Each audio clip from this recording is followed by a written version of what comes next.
Welcome to the Free Play Arcade podcast. It is me, Chris Delp. I'm here with Corey Hayden, president of Free Play Arcade, as always. Richard over there, our special guest. What's your official title, Richard? The COO of Free Play Incorporated. We call him Richard. And the Tapper Queen Lauren Featherstone. We are here to talk about Ready Player One, the new movie from Amblin. It was an Amblin production, yeah. Yes. It was very, very, very obviously an Amblin production. Yeah. But I'll throw to Corey. What do you guys think? Well, so first we got to start off, warn everyone, we're going to be talking about Ready Player One, both the book and the movie. And if you haven't read it, there are going to be spoilers in this conversation. We're probably going to get into some nitty-gritty details on the movie. So this is your official spoiler warning. This is it. We're going to dive into it. All right, so I guess let's set up kind of a background, right? So Ernest Cline, was it 2011? I should have probably pulled that up. Yes. I think 2011, he writes a book, Ready Player One. And it's a smash hit. It's actually super, super successful. Built kind of on like a nostalgia vibe while being, futuristic, dystopian. It had all sorts of sci-fi geeky elements to it, plus nostalgia geeky stuff. So it got, massive bestseller. Everyone, generally loved the world building aspects of it. And so I guess I had up here the spoiler-free way to describe it, which I think is a good way because it's applicable to both the book and the movie. So it takes place generally in a virtual world called the Oasis, which was created by some dude named James Halliday. He had written this software. Everyone, every day, pretty much goes into this virtual world and does much of their living, their life in the virtual world.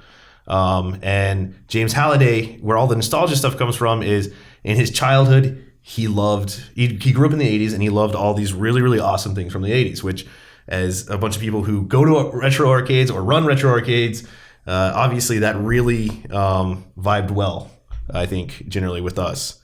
And so James Halliday, he's dead in both the book and the movie. It starts off, and he had created some sort of Easter egg hunt, right? So he's trying to create a big, huge challenge to take over the Oasis. Whoever finishes it first gets the Oasis. And at this point, the Oasis is the biggest economic driver in the entire world. So trillions of dollars of value you get instantly if you figure out this cool, interesting Easter egg contest, and boom, you're a trillionaire. So that's kind of the background to both the book and the movie. So Chris, have you read the book? I have not. I'm the one person on this table, I believe, who has not read the book. I am familiar with the beats of it because people continually, angrily tell me to read the book because it is a documentary on your life. I think it's an interesting kind of experience, though, having not read the book but having seen the movie. Right. So I think that's a good angle. I'm totally unaware of the book. I won a joust tournament, and everybody's like, "You got to read it. It's about winning a joust tournament." And then I won a Pac-Man tournament. It was the same thing. So I'm aware that it hits several of these golden age games, and other beats as I've moved along, where it's just I can't avoid them in pop culture living in an arcade. Right. All right. So for those of us that read the book, Richard, let's start with you. Give your brief review if you liked it, that kind of stuff. Okay. I read the book actually shortly after it came out, so it's actually been a really long time, and I've probably forgotten way too many details. But overall, first impression, I really enjoyed the book. I thought it was a very interesting read. It filled me with nostalgic references, and I found that very entertaining. The plot of the book goes through a lot of different things, and I found it entertaining enough. It wasn't necessarily the most original concept that I've ever read, but it kept it really interesting just by mashing those references again and again and giving me something that I can say, "Oh man, I love that thing." And just going through everything, I thought it was a really enjoyable read, but I felt that as far as the actual book went, we could have probably seen some more original content. All right, so Lauren, thoughts on the book? All right, so I'm kind of in a different boat. Last summer, I met Ernest Cline and his wife in Classic Game Fest, and I hadn't read the book at that point, so I was like, okay, this guy's big stuff. I know he's big stuff, but I don't really know the book. So because of that, later on, a few months later, I decided, you know what, everyone's talking about it. I'm going to read Ready Player One. And I totally loved it. And I also come from a different perspective because I'm not a child of the 80s and I do not get a lot of the references. So I have not seen War Games. I haven't played. What? I know. We can fix this. There was a free showing that you were invited to. And so, yes. Anyway, Next time. regrets. Check a previous podcast for that. Right. And so the book was really, really interesting because it wasn't just reliant on you like loving this nostalgia. Like the book put these references in it, and it made sense to me, right? That if you were really nerdy, if you really love like this geek culture of the 80s or this pop culture, that they would have chosen these games anyway. So kind of tangent aside, the book was an easy read, but still like dark, right? At times, like super had its serious moments and its talking on society moments, as any good dystopian book should. So I thought it was a good balance of that without just like getting the fanfare of nostalgia. It could have nostalgia, but still make sense in the context of this universe. Lauren, you've sold me on reading the book. You should. Because I just watched the movie and it has none of that. It has none of that. So, and obviously, when I read the book, it was I had already started arcade collecting. And the book spoke to me a ton because it heavily features arcades. Arcades are major plot points throughout the book. So as someone who was an arcade geek at the time, I was so excited just to be able to read it. Obviously, I didn't care so much for like I didn't think that the love plot was super interesting, but it is about high school students in the book. So like, I don't think that was necessarily for me. I was there for the thrill ride of playing Joust, playing Pac-Man, playing Tempest, like major awesome games that I love. That were popping up in the book. And then, of course, when I read it, we were headed toward opening a retro arcade. So the massive pop culture references, major movies, major music, everything that basically is my life now just kept popping up in the book. So that to me was what made it awesome. Like I thought that it was couched in a really cool way. Like I thought that it was the futuristic dystopian aspect of it was really cool. But I was there just to like feast on that nostalgia. And I thought he did a really great job. And you can tell Ernest Cline loves the 80s. You can tell he's not there just throwing it in there to like just add stuff that'll catch people's eye. He's just wants to tell you about how cool the stuff in the 80s was and find a way to get that into his book organically. And I thought he did a really good job. And I thought that was awesome. And so, I mean, Richard and I, when we found out that Spielberg had picked up Ready Player One's rights, that was like the real thing where we said, we have to open up our arcade because once this Spielberg movie comes out, everyone's going to want to play arcade games. That was actually the week that we made the decision right. that free play would be a real thing. It was like, obviously, arcades are going to be huge. I love arcades. We got to make sure we're there. And as we're going to get to, of course, the movie, not so much arcades-ish at all. There's very few arcades in the movie. And let's kind of get to it. All right, let's do our very quick, like 1 sentence, 2 sentence, whether you liked the movie or not. Richard. Liked the movie. Don't think that you can compare it to the book. All right, so I did not like the movie. I thought I was going to like the movie halfway through the movie, and we'll get to that. Did not actually. The longer it went, the more sad I got, I think. No. It's one of the few movies that I almost walked out of. I was very upset about the movie. And I think it kind of, for me, was like everything I hate about blockbusters. I felt just like, oh, it's CG, so people are going to be like, oh, pretty, like cool. And oh, we're just going to like throw stuff in there that makes you be like, oh, yes, I love it. And they're just cheap to me, like cheap jokes, bad humor, that, you know, versus it didn't come from this like very thought out, interesting place to me. It was just fluff. I wanted to like it. I very much wanted to like it because of everybody's, you know, views on the book, but I have to say I did not have a good time watching it. I tried very hard to just be with an open mind. It very, very much felt derivative of a lot of other works, particularly Sword Art Online, if you've seen that. that anime. You have seen that anime if you've watched the movie. It hits it beat for beat. Scott Pilgrim versus the World. There's a lot of hits that it plays. It's very much a mixtape of a movie. All right. So for those of you keeping score at home, it goes kind of like liked it ish, and then just completely crashes as you get to that side of the table. Not fans at all over here of the movie, unfortunately, on my behalf. So let's give a little bit of background to the movie. We talked about the book. This is a Spielberg movie. Spielberg comes and decides to direct this. And when you're Spielberg and you're worth like $4 billion, even getting out of bed to make a movie, he had to be pretty excited by this source material. This had to be something that he wanted to do. He doesn't need to do a movie. He doesn't need to do anything ever again. And he gets excited about Ready Player One. And of course, Spielberg is famous for having the Amblin arcade. Arcades all in, there's so many photos of Spielberg with arcades in the background. The famous Space Invaders shot.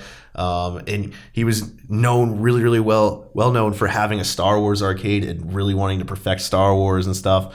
And of course, I guess he gets 5% of the gross from Star Wars through his trades or whatever. But he loved arcades in the 80s. That was my exposure to him in the 80s. I grew up with the movies and Raiders of the Lost Ark and all of them. I wasn't allowed to watch Jaws.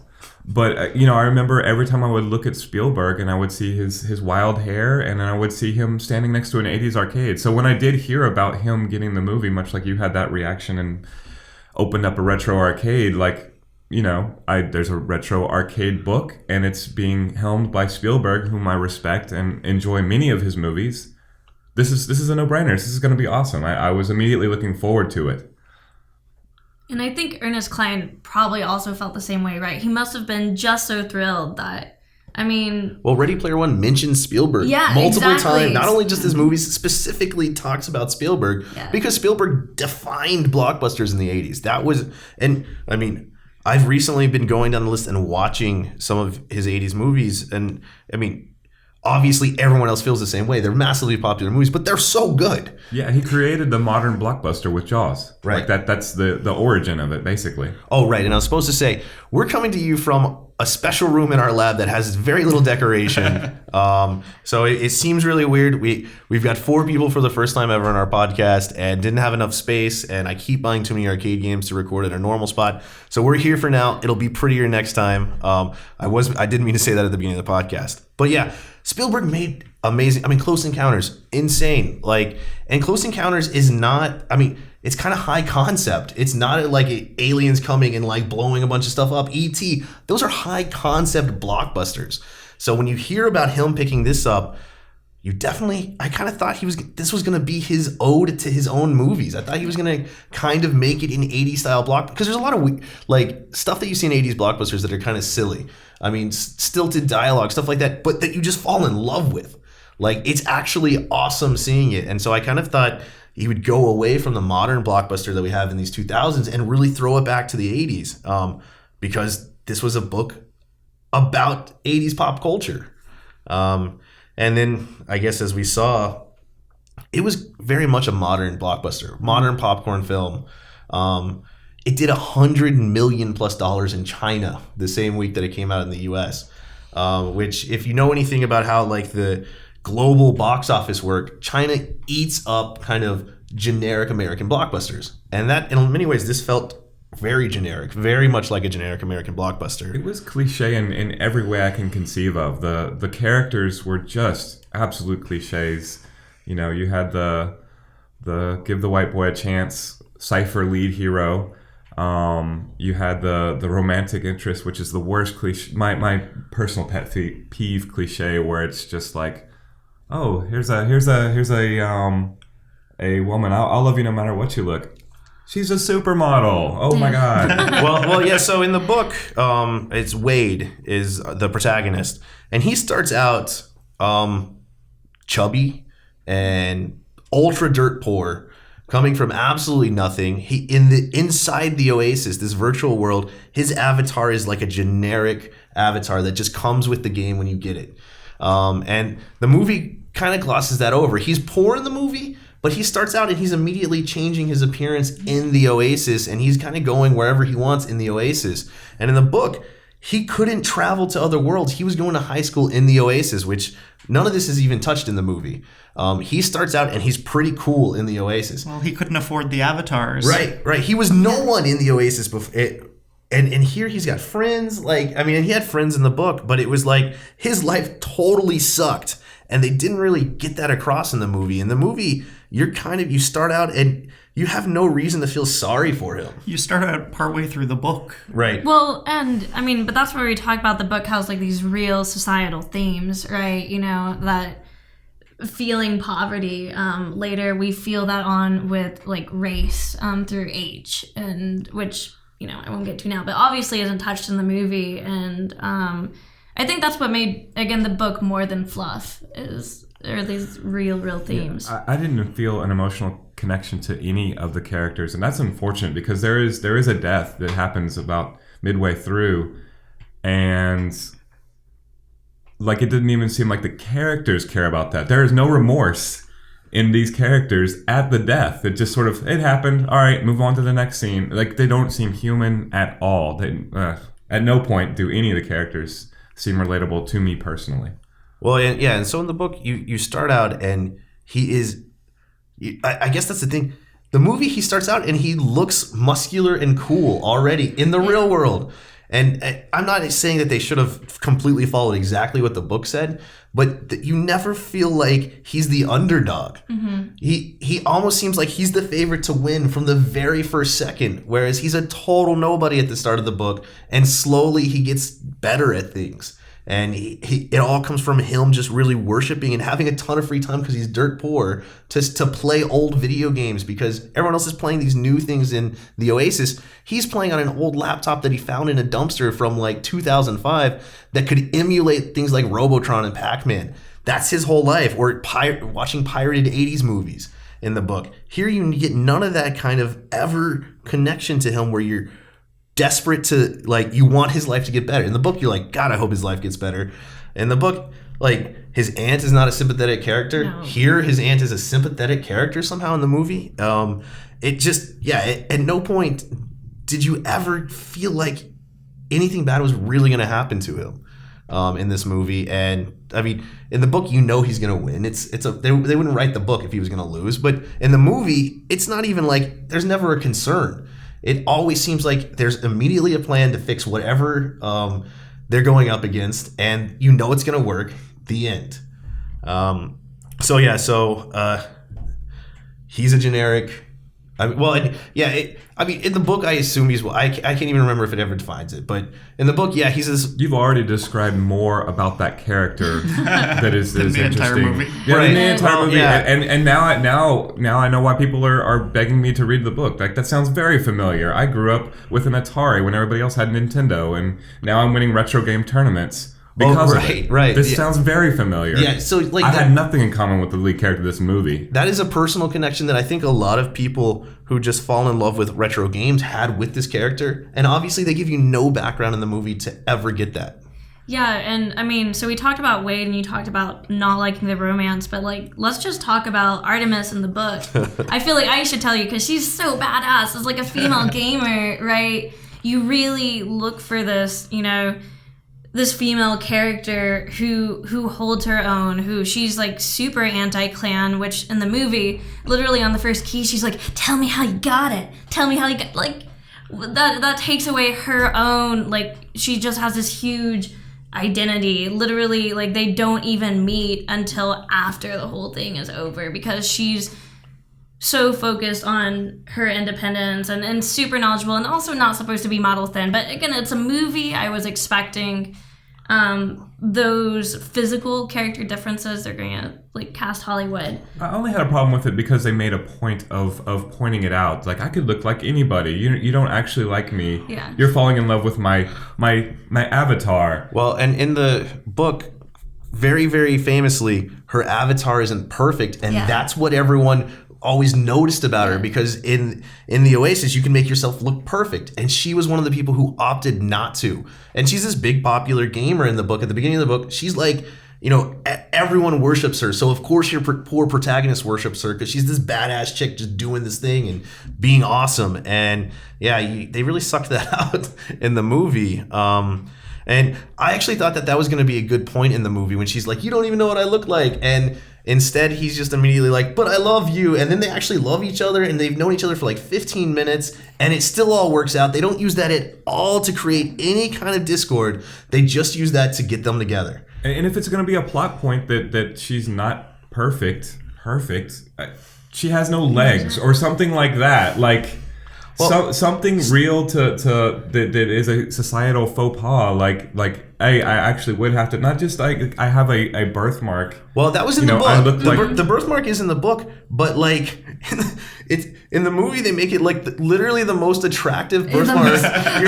You're like, wow, she's so interesting, and she has this cool birthmark that makes her unique, and also she's this hot girl who like it's just it. It's like when Cindy Crawford explains how she got bullied in high school. It was soul crushing to have, both the protagonist dude and the protagonist chick both be perfect people, both attract. It was like there was no reason to not give them some, like, even as a poor guy in this world, you don't ever feel like they have any struggles in their lives.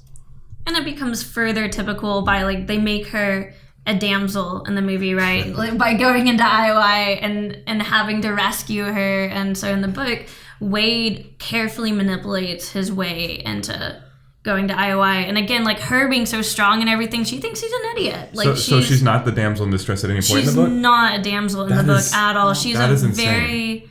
I'm all about strong female characters. Me too. And she is a great female character in the book. Well, I have to admit, I kind of liked them throwing her there, not because she needed to get rescued, but because she did a good job in the movie there. Like, he's worried about rescuing her, but the whole time she's kind of doing a badass job inside there. Except for, I get when they break her out. She's struggling against something. Once they break her out, I mean, before they break her out, yeah, it's kind of, she's hopeless and a damsel. But once they break her out of the little chamber that she was in, which does feature in the book and was kind of, I mean, for what, like, of all the things in the book, I don't get why I just cannot figure out why they made the choices they made. Like, I guess it was to try to make that point about a societal uprising and poor and control of the Oasis is control of the world and stuff like that. But if it had a moral at all in this movie, I am unaware of it, and none of that came across to me. Oh. And I was looking for it, but it just felt like... If you are nerdy enough, you can win $1 trillion. Right.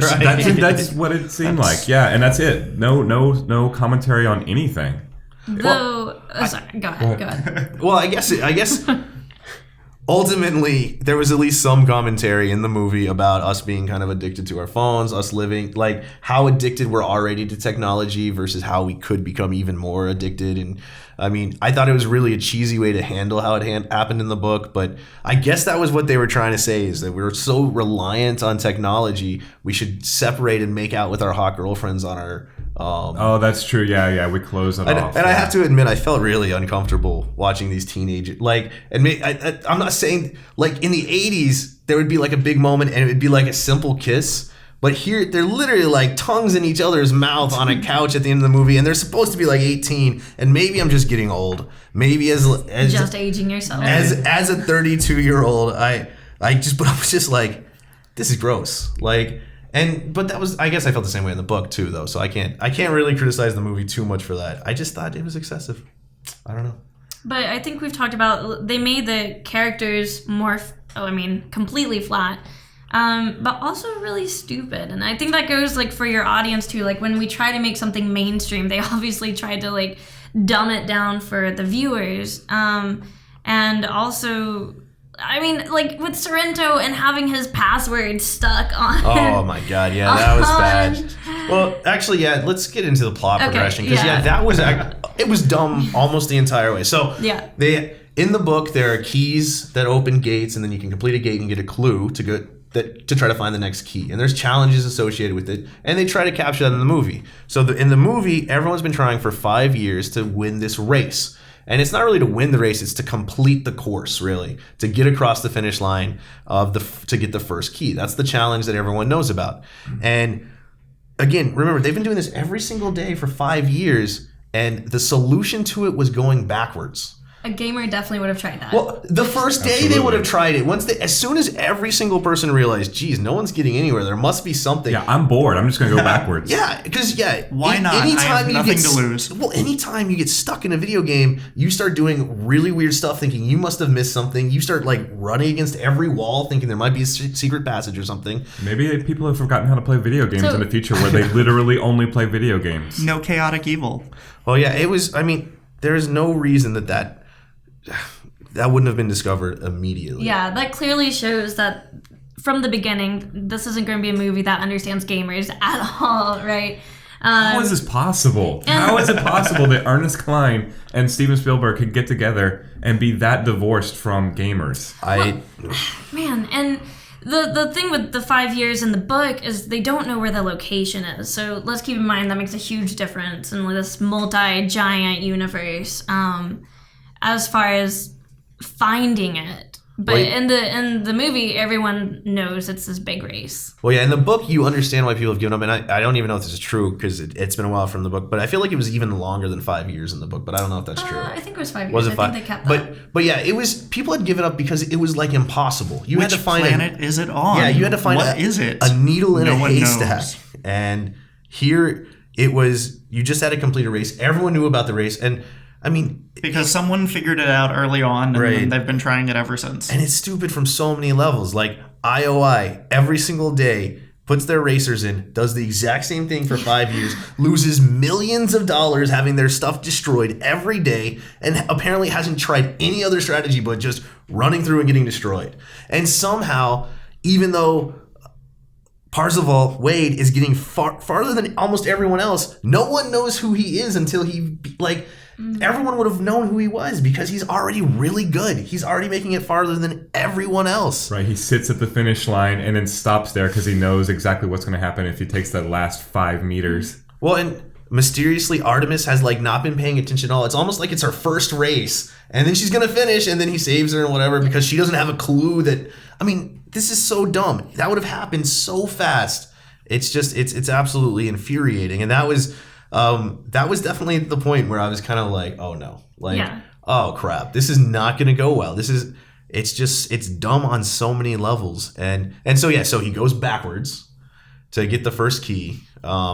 And then they try to introduce you to the five, or who will eventually be his teammates, kind of in completing the quest that James Halliday set up. And I thought they did kind of a good job working in James Halliday. I kind of liked the character of James Halliday. Yeah. I would have loved more information, more background. Like, He was the only non-perfect character, to be honest with you. He's Well- the only one with any kind of like real flaws. well, and so even the movie kind of gets to this. James Halliday is this genius kid who grew up in the 80s and turns into a video game programmer. And he has absolutely 100% autism in some way. He feels like he's on the spectrum, right, for sure. right. And he has, I mean, to the point that he has some kind of a mental disorder. Now, the movie screws up a couple times. Like, there's a scene in the movie where you're looking at his past because he's given access to his entire past. And I thought that was a clever way that they did it. They had his little a center where you could look up all his memories and stuff, or at least the memories he wanted to put into the game. And one of the memories is them demonstrating the early model of the Oasis. And he goes up on stage, makes a genius, hilarious joke. And I was like, why is that? That's so out of character. You're right. Like, and then they could have even done that and then showed him go backstage and like have a massive panic attack or something. But no, for that one moment, for no reason at all, he's ultra cool.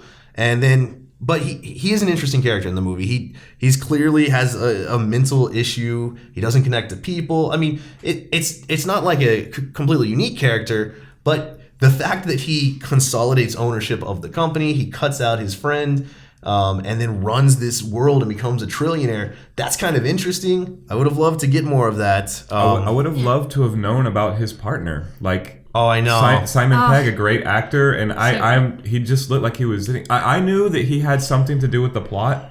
You know how I knew? Because it was Simon Pegg. Right. That's it. Because he was just out of there. He was an extra in the memory of one of these little things, and that's it. Yeah. And it was like, well, I mean, clearly they're not going to waste Simon Pegg on this, but it was very odd. Well, I wanted more time with because him. in the book, Og plays a huge role that is not in the movie at all. And you know, I was kind of torn. Not with Og. Why am I blanking on his name? Halliday. So with Halliday, like maybe being a bit of a caricature, but I still think he was the best character, like the best maybe cast in the movie. But even so, like on that kind of mainstream surface, you're right. Like we're not. He's kind of. Yeah, sometimes he cheesy. Sometimes cheesy. He was a generic person on the autism spectrum, whereas everybody else was just a generic person. Yeah, exactly.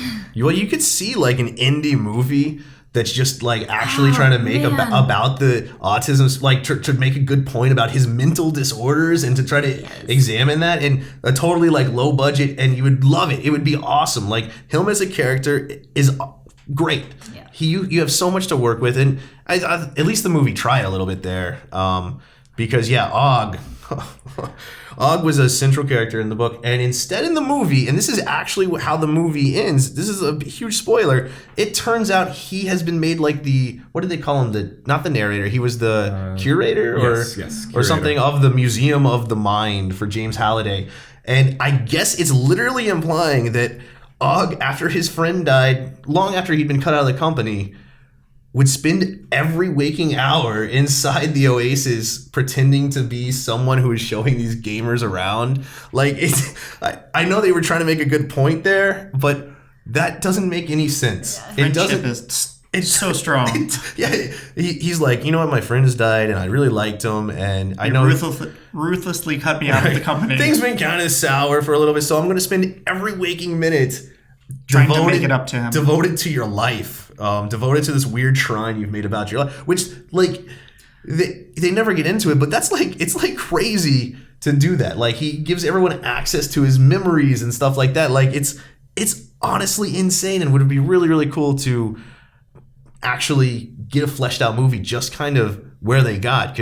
I'm a realist. I understand that movies can't be like a mini series or anything, right. And they only had 2.5 hours or so to get stuff into it. But there's a lot of dumb stuff that they put in the movie and missed out on all sorts of really awesome things they could have done, even with the world that they created. Even within that actual movie, they could have explored. I mean, I imagine there's probably 2 hours of tape with Og that got cut because Simon Pegg was there for a reason and then didn't really play any role. I mean, so in the book, Parzival, Wade famously gets an extra life.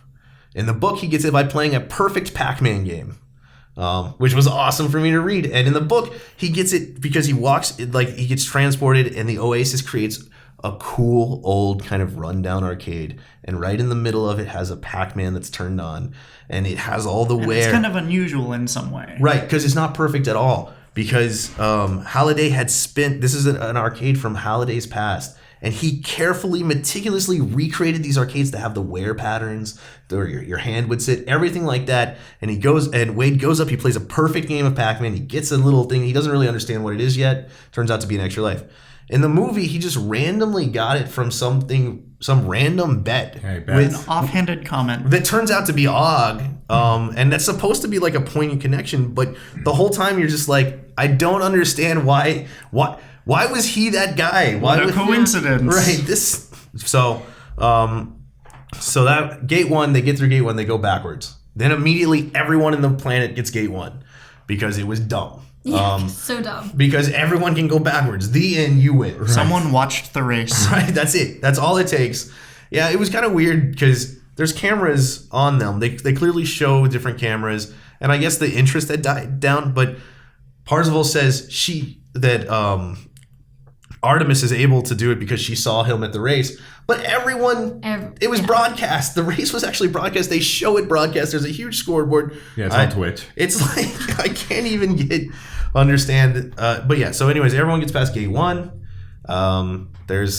They blow up, they kill his aunt. Just in the book, even though the aunt was kind of bad, and even though he's not heartbroken, like, it's this big step when the company goes to the point that they're killing people to try to win this race. And you realize how evil this company is. And you're like, oh crap, Wade is actually in trouble in the book. You actually feel like, whoa. And in the movie, they openly have like these drones that are very clearly their drones, drop bombs on the thing Yeah. Everyone would have known it instantly, and they blow it up. They do this all the time. The real world danger in the book, well, I mean, it feels more real, right? Because so they stage it to look like a meth lab accident. Right.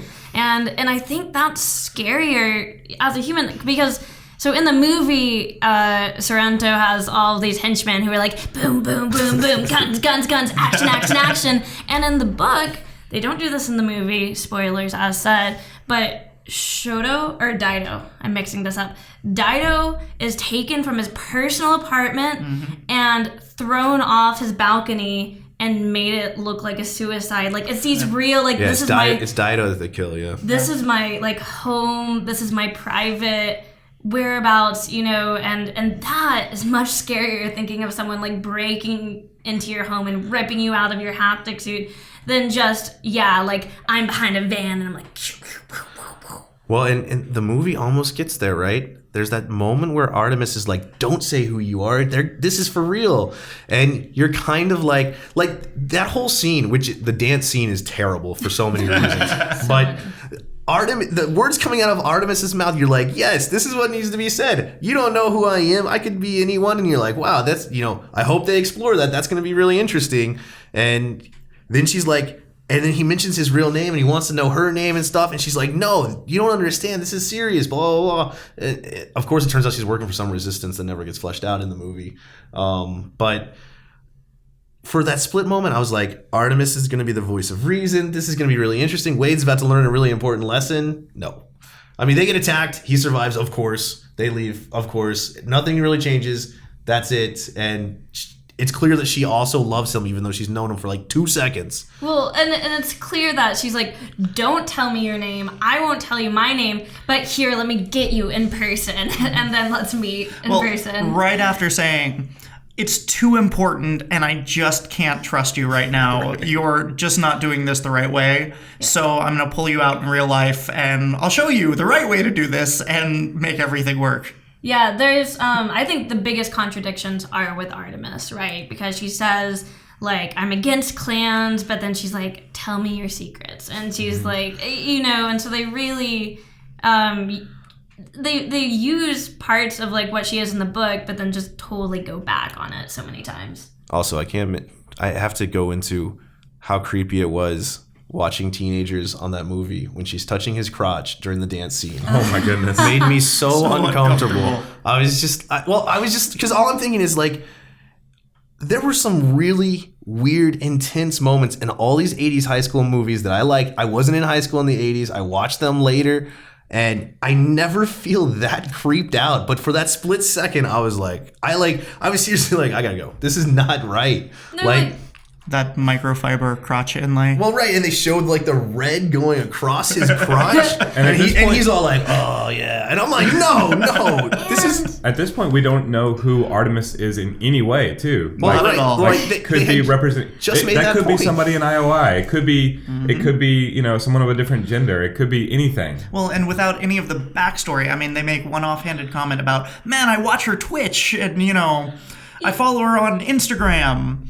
But we don't have any backstory as far as where she comes from. In the book, we get the full buildup of, who she is, why she's popular, why everyone knows her. In the movie, even in the scene where Percival's getting mobbed by people, no one's even looking at her, and she's done absolutely nothing to her avatar's appearance. There's no explanation for any of these things. And in the movie, they kill off her father, I guess, as like a I'm trying to have feelings moment. I think that's also just Spielberg. He just like kills off parents, right? But yeah, I just don't buy it. Like, she's supposed to be this super geeky girl, and I know we're in this virtual reality, but I don't know, even in a virtual reality, I don't think it's very... I mean, like, you're still not going to feel comfortable to, like, do these really overtly, like, sexual things in front of, like, all these people. I don't know. I just don't buy it from what's this supposed to be, like, intelligent, focused on the mission woman. And let's not forget, for whatever reason, during that dance scene, Wade kicks ass and is super cool. Like he changes the music, pulls out his own dance floor. Everyone in the place is digging it. This was supposed to be like the nerdiest dude who slowly becomes like a real person, and instead he's just badass naturally from the beginning. Yeah, so everything works out for him. He wins everything. The end. In every aspect of everything. Well, and in that scene, she's like, you don't know me at all. He's like, I know you. It turns out he's completely right. She's just a hot chick who has no depth at all. And that is what he's in love with. And that's it. That is her. That's so insulting. And I mean, in the book, you know, talking more about those real themes, when she leaves him, he like resorts to his apartment. Again, now he has no one. It gets like, he's kind of like looking into porn, but it's like it's Catholic, you know, very uncomfortable, very like not satisfying, even though you have all this money for like this haptics where you can feel everything, but it's still not, it's not real, you know, and he lost like his one real connection and yeah, any moments to kind of be like, oh no, like this is serious. Now, I will say though, and because there's going to be a lot of complaining in this, I thought that the actors did a pretty good job. I thought that generally I didn't like cringe too much at any of the acting. It was mostly problems with the script and with the Agreed. like where the actual story that they took from Ready Player One, which you have to kind of wonder. And I've heard about this. I've read about this a lot where someone will write a book and they always get to do the first draft of the script. And then things just get completely changed. And I would be really interested to see Ernest Cline's first draft of the script versus where we actually ended up. Because I have a hard time believing that some of the changes that were made had anything to do with him, given the way he wrote the book, given how passionate he was about that. Because we were talking about the center for Halliday's memories and everything. In that place is a nice long row of arcade games. You can't see them really. Floors of arcade games. Yeah, and they never mention it really. They never talk about I it. could not believe how divorced this game was from gaming. They or never this movie play was from arcade gaming. games. And again, I They're think in the that's, background. Right. I think they just tried too hard to make it for a mainstream audience, and as that's what was beautiful about the book is you could take someone like me. I don't know these games. I don't know these movie references. I didn't live in the 80s, but like they could still make me interested in them and make me want to go see them or play them. And I think that was Ernest Cline's, goal in a lot of ways, and Halliday's goal is like this was the 80s period in his life versus in the movie. It's just Easter eggs from whenever Shining, you said, was 70s. Right, I believe so. Yeah, it is. And, all the way up to... Yeah, we have Overwatch characters from modern times. I think I saw more 90s references of video games than I did 80s references. Well, and I guess I feel like some people have said that was probably a licensing thing, but that doesn't make any sense because they actually hosted some of these arcade games on their website in the complete form. They had the license to let people play the games, but they couldn't mention them in the movie. They're in the background. Yeah, and yeah, they're all set dressing. They're there. They exist, but they never get used. They never get played. If they just wanted variety, I didn't read the book. They could switch up with any number of games. Like, it doesn't have to be Black Tiger, Pac-Man, Tempest, and Joust. It could be whatever, and then still have the same sort of feeling of I was an 80s gamer and this means a lot to me, so you're gonna have to hunt through all this stuff. Well, and it would have been hard to capture in the movie, but I wish they would have tried. There's a cool kind of historical mystery aspect to the book where you have these people in 2040 or wherever in the future that are searching methodically pop culture in the 1980s for clues and things like that. So it wasn't even necessarily that they had to feature these games prominently, which would have been great, but it's like they totally lost that aspect of it. Like, I loved them talking about Joust and talking about the different games and different movies and stuff in the book, the way they just kind of, there was this reverence to it, but it wasn't current. It wasn't their movies. They were just searching through it to try to find things. And I feel like there's absolutely no reason they couldn't put, like, people have said things like jousts are too obscure and things. I've heard Adventure. Right. Well, yeah. So and that, I mean, as a gaming geek, that really sucks because everyone knows about adventure. Everyone knows about adventure, and we know about adventure for one reason only. Because, yeah. It has an Easter egg. It has the first Easter egg. If you've ever heard of adventure, that's the context in which you've heard of it. Well, and it's the fact mentioned that in the whole book. movie is revolving around finding the Easter egg in adventure. Like, that's the first thing you would do. Before you beat the game, you would go find the Easter egg in adventure. And I have actually played it as a kid. Well, okay, yeah, and we'll get so yeah, that's gate 3, and we'll talk about how stupid that gate was. And let's talk about gate 2 a little bit. Hold on, before we get to gate 2, the real question that I have is that we're here in 2045 or whatever, and everyone is obsessed with Halliday, but we never actually in the movie get to touch on why everyone has the obsession with the things that Halliday loved. Yes, he created the Oasis, but I mean, even in our modern world, you take Steve Jobs, do you know what his favorite video game was? Because I don't. I would guess Breakout, because he made it. I mean, that's probably a good guess, but it would be a guess. We briefly in the movie, we touch on the oologists. So Jobs famously, why am I blanking on number 2 at Apple when they founded it? Woz. So Wozniak famously actually did Breakout, and then Jobs took the credit. I don't know. Anyways, sorry. I was unaware. Yeah. So anyways, let's go. But we get into this entire thing, and this half of the table prefers Arkanoid. I love Arkanoid. They briefly touch on the oologists, these characters that obsess over his life and all of these different aspects, but we don't really see the whole societal why everyone is obsessed with these things from the 80s, aside from the fact that Halliday loves them. We don't see why people are so obsessed with Halliday and why he was so cool, aside from he created something really cool. Yeah, they don't really they don't spend very much time getting into that kind of subculture of the people who fell in love with Halliday, who worshipped Halliday, the Gunters versus IOI, and like that whole aspect of the book was really fun. Well, it's an adventurous dynamic that is present in the book, but is absolutely absent from the movie. It's just before we get to Gate 2 talk, I honestly, I feel like putting nerd culture, putting nostalgia has been proven, like Stranger Things, Dungeons and Dragons, right? For example. So why couldn't they use Dungeons and Dragons here? Again, I can't buy Stranger that Things like all of them. Classic arcade games. Well, yeah, well that too. And so the fact that they're like, no, people won't respond to this. Like, people have responded to this. It has been proven.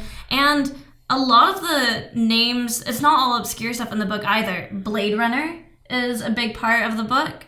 Again, Dungeons and Dragons is in the first gate, and yeah, it's not like people don't know what Pac-Man is. So it's hard for me to be like, oh, we wanted The Shining because it's bigger. Well, and also this has been done before with a good book that is translated into a movie that is all about nerd culture and video game culture. This is Scott Pilgrim, and you cannot tell me that Ernest Cline was not a fan of Scott Pilgrim. There is so much that is in common with them. And in the movie, I love the Edgar Wright movie. Simon Pegg's longtime collaborator, Edgar Wright, directed and co-wrote the movie Scott Pilgrim vs. the World. And in the 7 books, the Scott Pilgrim series, it might be 6 books, I'm sorry. But yeah, they're fantastic. They exist separately. They both are tons of nods to geeky culture. I don't know, though. Maybe we're proving the point. Scott Pilgrim was famously a financial disaster. For the studio. Great movie. Yeah, okay. But financial disaster. And Ready Player One has been out. Is a massive success. So maybe we're wrong. Financially, the studio has to feel good about themselves because this is a financially successful movie, and a lot of people were worried that it might actually bomb. Of course, us as fans would prefer a good movie. Yes. Because now I don't like it's permanently affected how I view Ready Player One just generally, which is irritating. But you guys have talked me into reading the book. You have to. You should. Yeah. But yeah, so all right. Okay. So yeah, Gate 2, I actually think this is one of the more interesting things that the movie did. So Gate 2 was they get transported into The Shining, and they have to get through The Shining, and eventually get to the ballroom where there's dancing, and then for whatever reason there's zombies, and they never set the background of Halliday ever having any other games, and they're like, oh, Halliday had another game and it's zombies. I don't know. They could have set that up a lot better. It was the zombie dancing game, don't you remember? Right. Zombie Dance Revolution. It was the first game that he ever created. So purportedly here, so I guess we haven't really set that up. Halliday was in love with ultimately Ogg's wife. And Halliday went on a date with her and nothing happened, and it torments. Is this a movie? I'm sorry, a book plot point? Because it's a bizarre plot point in the movie that is not touched on very much. Well, I mean, yeah, that exists in the book, but you get this kind of interesting aspect in the book where the wife is around all the time because these are two best friend collaborators who are making this world, and Halliday. This is probably one of the only girls that Halliday is near on a regular basis, and so of course he falls in love with her. He's madly in love with her, and it's a lot of motivation. But you get all that background here. You don't know. He went on one date with her. It didn't work out. Ogg later marries her. That's the entire information you have, and I guess he wishes he asked her to dance or kiss her or something. Like, they don't do a very good job with that. So in this Shining scene, ultimately, they're going to try to dance with a digital recreated version of Ogg's wife. They never connect it very well, but I thought that going into The Shining was kind of fun. Like, and Spielberg loved that because Spielberg famously really, really likes The Shining. And he got to go in there, and I honestly felt like for a split second, that was the passion we were trying to see with all the stuff that was in the book that Ernest Cline brought. That was Spielberg passionately doing something. And I thought it kind of worked. And it really irritates me because they could have done something similar. Like, so in the book, they go inside Black Tiger. And instead of just playing Black Tiger, you're actually inside what the game would have been like if it was a real 3D world that you were playing in. They could have done that with any. So they show us with the Shining scene that they can do that. They can create these worlds that you can go into and interact with classic movies, games, whatever. They could have so easily just used that technology to give us one go inside of a video game. Like, they never did that. They never let you go inside of a classic game. I've done this before. It's called the Vive or the Oculus Rift. Like, right. The technology exists. It's and actually awesome. It's a really big awesome. VR selling point. Honestly, if they make an MMO, or when they make an MMO in VR, it's probably going to take over the world. All right. So they're in The Shining, and H has never seen The Shining. And I guess Lauren didn't like the humor, right? You thought it was too cheesy? I don't like the humor at all because, again, I just felt like for the most part they make characters stupid. That's true. For humor. So yeah, like H is supposed to be really intelligent. Sorrento doesn't know Halliday's culture. Like, he doesn't love 80s. But let's not be wrong, like, he's got to be a pretty intelligent guy to be like the big, I don't know. So they're making him this totally doofy, like, I don't know. So well, yeah, he somehow is managing like 1,000+ person arm of this company and is just colossally just dumb. There's nothing he does is really intelligent ever. Well, and he shows all of these moments of weakness, right, where even people in his company who are underlings to him seem to have more control or more power than him in the film. Well, and he shows disdain for the stuff that's going to get him more power. And if he's this genius guy who just wants power, he wouldn't hate the stuff the same way he hates it in the movie. He'd hate it because he has to do it, but he'd still do it. He'd learn about it. He'd love it to the extent that it got him more power. And then he, like in the book, he doesn't like it, but he's going to do it, and he's going to do it well. In the movie, he does nothing well. And on the sticky note, so not only is his password on a sticky note, I'll get past that. Does anyone remember what it was? Because it was Bossman 69. Okay, yeah. Bossman 69. And that's the cheap humor What a where cheap I'm joke. like, Oh my god. gamers would have hacked that. Like, these hackers, these intelligent people who are getting control of the universe, someone would have hacked that. Like, I don't know. Well, yeah. Aside from just seeing I don't think he would have have been able to trust his own employees with Right. that. That's the most. That was so bad, and it was so bad because the first time they do it, like, the camera slowly zooms on it, and then they show it again later, and again the camera slowly zooms on it, and you're like, wow, I wonder if this is going to be a plot point. I wonder if they're going to use right. I wonder if this password's going to come up later. And then And then, of course, they spend more time zooming in on the password than they do kind of explaining how they used the password. Yeah. I mean, they used it, and that's how they got control of his rig, blah, blah, blah, later in the movie. But yeah, they just, it was bad. And yeah, and Bossman 69, how much did they hate this character when they were writing it to just make, like, he's not just, you don't hate him in the movie, you just think he's a doofus. But the writers clearly just did not care at all about this guy. He is very much the David Warner character from Tron, MCP, and I forget what the character name was, but he's very much that character. And considering this is a mixtape of a movie, I kind of want to see a mix where it's just they just cut David Warner into this movie and like as his scenes progress from Tron, just toss him in there because I think it would be more interesting. Right? Yeah.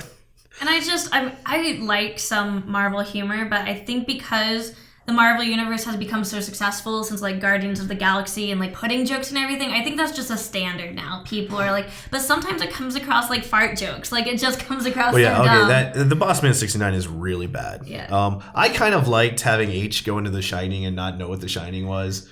I love The Shining and watching that happen, when he sees the two twins and he's like, girls, let's get out of here. Like it was really, really cheesy, but I actually kind of liked that. And maybe just because it was new, because nothing like that happens in the book, but it's also like, well done, well executed. Maybe the lines were too goofy, but the actual environment they find themselves in, the recreation of The Shining was so well done. And using the typewriter as a timer, all of that stuff like could have been really, really good. And then they go to the ballroom and there's a bunch of zombies dancing over a chasm, something, I don't know. Dancing over something that if you fall down, you die, and you have to jump from zombie to zombie. And this is actually what irritated me a lot. And it's one of my criticisms of the book, because in the book, you have Wade constantly succeeding the first time, but also in the book you hear about these people that are trying hundreds of times to get like a high score, or trying to beat the high score on Tempest toward the end of the book.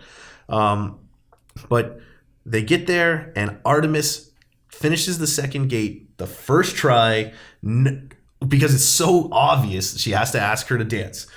They've set this up so just hit you over the head with it in the plot. You know exactly, everyone there knows exactly what's going to happen. She succeeds. They all beat the second gate. And again, you never once felt like there was going to be any trouble beating that gate. Well, go ahead, Richard. Oh, okay. I was just going to say, even though I do love The Shining, and I thought it was interesting seeing The Shining, I can't buy that, like, of all of the movies, like, that was Halliday. Again, like, Halliday does...